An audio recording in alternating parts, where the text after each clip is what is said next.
Hi, welcome to the Pur'N'Kleen podcast, episode number 29. My name is Rommel, and today we're disengaging the CitizenCon hype drive.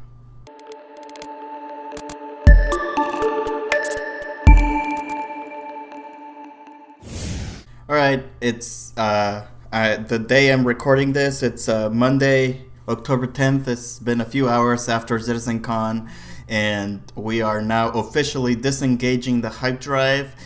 I thought it was a pretty good presentation. I was honestly surprised by all the negativity, especially on Reddit, especially on the forums. Just like people saying, I'm not impressed by this CitizenCon. I'm not impressed by this presentation. It honestly caught me by surprise because I don't know what those people expected, especially since we knew ahead of time what was going to happen in CitizenCon. I made an entire video last episode about things that were going to happen in CitizenCon, and they pretty much did, with a few exceptions.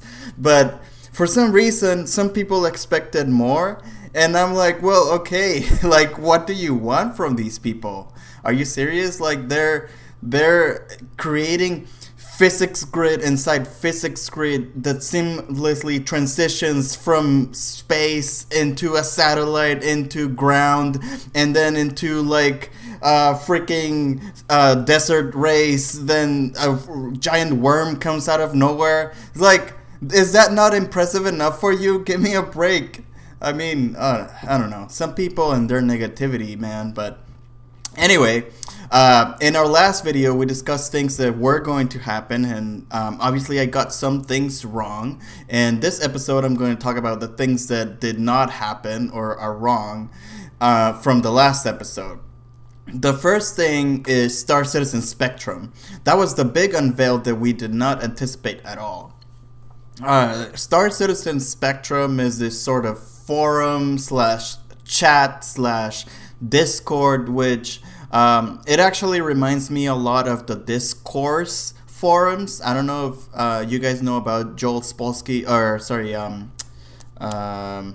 shoot, I forgot his name. His partner from Stack Overflow, or from Fog Creek, sorry. But anyway, he created these forums called Discourse. You can check them out on discourse.org.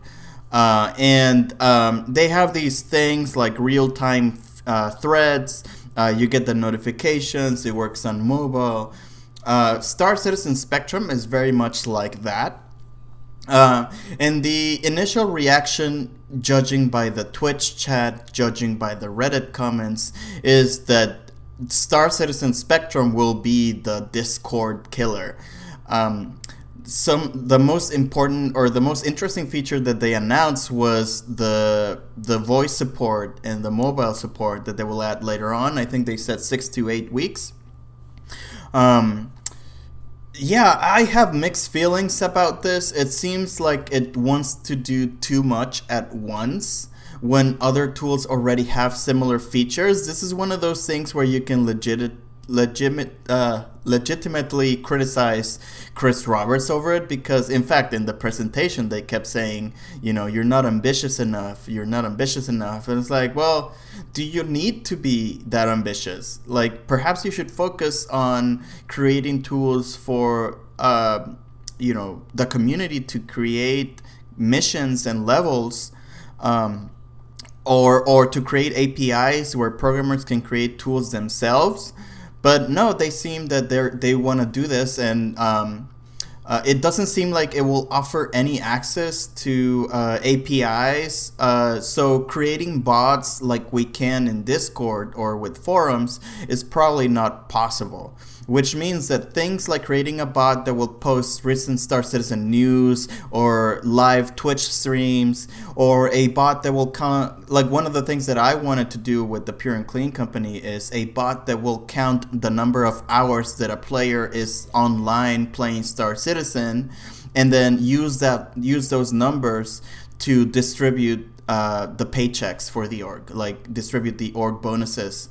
And obviously, if it's a proprietary tool that we don't have access to, then it won't be that easy unless CIG implements it themselves. On the other hand, the tool will be laser focused on everything Star Citizen, and it looks like it has a great design, and I can easily expect it to grow other useful tools. Like, for example, I can easily see it gaining the ability to review the lore, like getting news from the verse inside this Star Citizen Spectrum tool. I can also see it tying into Star Map somehow. Those are things that you can expect to see with the Spectrum tool as it grows. My personal feeling is that while I have no doubt the tool will be fantastic for Star Citizen, it's kind of a bummer that they had to create their own proprietary tools, which at least at the moment it sounds like it will be closed source and we won't be able to modify it to suit our specific needs. From CIG perspective, from the company perspective, the tool makes a lot of sense, I think, because it keeps the user glued to Star Citizen as the app will run on all platforms and is designed to be used on and off game. It allows CIG to gain consumer insight for free because they essentially know where you are and how much you think about Star Citizen all the time. And it's another potential revenue stream for them because they can offer upgrades to the Spectrum service. Perhaps you want a better voice service where you can have more people online at the same time and the like. I really do not see them having like an unlimited voice service. So I can see them charging like, hey, you want more people in your voice chat? Pay us $5 a month, and I guess that makes sense for them. I will wait and see before I pass too much judgment on it. That's one of the things that I am skeptical about. But it does look like this will be the end of the Discord chats, judging by the reaction that everybody had. And so it makes me look like a fool when I said in episode 27 that Discord is king for Star Citizen. Obviously, it's just momentaneously. Like if Star Citizen puts its full weight behind replacing Discord for some reason, when in my opinion it didn't need replacing, then there it is. I'm an idiot. So take that. And another huge disappointment, which I was kind of bummed out, is there were no Squadron 42 updates. There was no new info. And I believe they said that it was because even though most of the missions, I think they said 28 missions or something like that, were already in gray box stage. It looks like the game is pretty much there, but for some reason they didn't want to showcase it. And I don't know if it's because it was crashing, it was buggy. They must have had a good reason, considering that everybody was looking forward to CitizenCon to look Squadron 42. As a matter of fact, I was watching with my buddies in Pur'N'Kleen. I was saying, I wonder if Mark Hamill was going to show up. Obviously, he didn't. And it appears that Squadron 42 has been delayed well into 2017 when it was originally scheduled to come out during the winter season of 2016. So hopefully the delay is not that long. Like I said, the timing of Squadron 42 I think will be critical to the growth of our org, so we'll be paying close attention to it. Regarding 2.6, I guess I mentioned that they were going to talk about the Gold Horizon map. I guess that was too broad. We now have official names for the stages. I think the first one is Station Damien, which is a 4v4 map. And then we also have Echo 11, which is a 12 versus 12. Everything else was expected and there was nothing new there. I guess that's perhaps why people were kind of bummed, because we already knew what they were going to talk about. But, it is what it is. And procedural planet updates, as expected, they showed the procedural planets, but honestly, the demo was really freaking cool. I did not expect a huge space worm. That caught me by surprise. It gives us insight into the type of structures that may be player owned. Like in the demo, they built a sample platform with a landing pad for a Gladius. And the fact that it was so easy for them to create it live on stage in a matter of minutes means that it's reasonable to expect that they will have some kind of functionality for players to create their own stations. Either it's a pre-designed station, but the fact that you will be able to plop it into the ground and it will look and feel like it fits in that land mass rather than it's just like an asset that's like stickied on, was very cool. So we can expect those types of platforms. Talking to the org mags, we were hoping they would demo something larger, like a large warehouse or a large refinery. But I'm sure those things will come. We also saw a planet with refineries for what looked like sulfuric acid, or they look like sulfuric acid pools. And the interesting thing about this is that sulfuric acid is a central component in many chemical industries, such as mineral processing, fertilizer manufacturing, oil processing, and wastewater processing. Now, we are not sure if this means that you will need to learn all this chemistry to refine materials, or that you will need to provide all the materials in a manufacturing process to the refinery. My guess is that it won't be that complex. Because you want the game to be accessible and whatever, but you will just my guess, and this is a guess, this is speculation, is that you will just go to the refinery and the node system from the economy will be like, this planet has access to these resources, and so the refinery manager can obtain them automatically through whatever system the planet has for its economy, and you will say, we need this and this and this, and now you supply the key material, which is whatever ore or hydrogen gas or whatever, and you pay a fee, and then they will take care of supplying the other materials such as sulfuric acids to do the chemical processes. So it's something to think about. I think a lot of people are not thinking about that refinery planet, because it gives us an insight into how CIG is thinking about it, how Tony Surovic is thinking about it, and obviously gameplay will triumph over realism in terms of chemical processes and refining materials.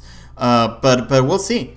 And then lastly, were all the bunch of what I'm calling the 3.x updates. So mining and refining won't be available until 3.1. I think that was already known. We now know that 3.2 is scheduled for repair. We now know that repair is scheduled for 3.2. So we will have to make do in Pur'N'Kleen with trading and cargo transport in 3.0, and probably a lot of orgs that are like us, where business-oriented organizations will want to do a lot of cargo runs, a lot of trading runs, and kind of get used to that, even though it's not specifically what we want to do. The Stanton system and the Caterpillar will become available soon, which we're excited about. Obviously, I think we have a few Caterpillars around. I'm not sure, actually. But if not, then that might be a ship that I would be interested in getting, because I think it would match, it would pair well with the Starfarer and maybe some of the smaller ships. But from a practical standpoint, we will probably be hauling trading cargo until sometime mid 2017, and then we can test the fueling aspect, followed by a repair. So we're looking at the core of our organization not becoming available until end of 2017. So we're in this for the long haul. Looking forward to it. Jump points will be in 4.0, but for me it seems so far away that I wouldn't expect it before 2018. If we get it in 2017, that's a nice bonus for me. But if I were you, I wouldn't expect it before 2018.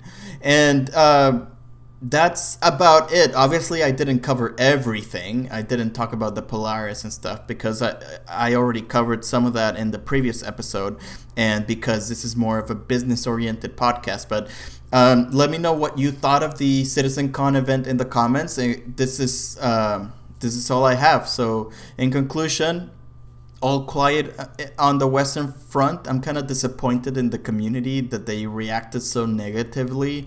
It's just kind of shocking to me because I think of the Star Citizen community as like really positive people.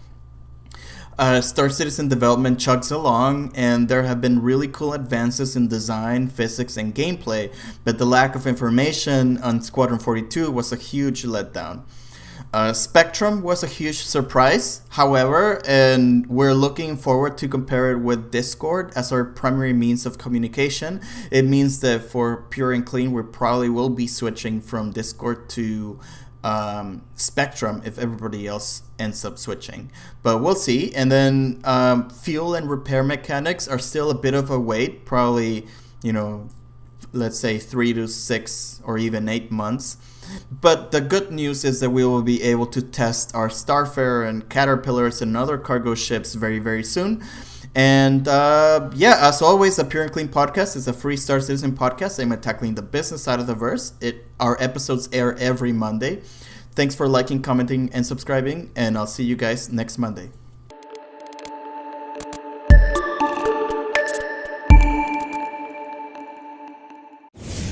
Hey guys, so today's episode will be a little bit awkward because we're going to be talking about something that happened in the past. As you know, I record these ahead of time, and today is Sunday around noon Pacific time where I'm at.